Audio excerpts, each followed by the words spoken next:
different ways to say it is raining. It's raining. వర్షం పడుతుంది.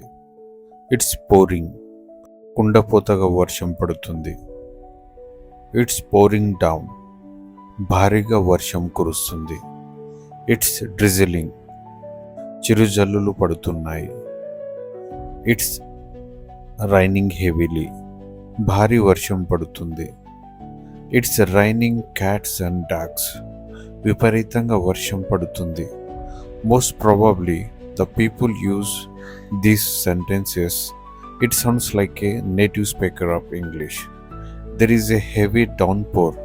భారీ వర్షం కురుస్తుంది. Rain is falling steadily. ఎడతెరిపి లేకుండా వర్షం పడుతుంది. The rain is coming down hard. వర్షం చాలా తీవ్రంగా కురుస్తుంది. The rain is getting heavier. వర్షం మరింత ఎక్కువగా పడుతుంది. If you want to memorize these sentences, keep practicing.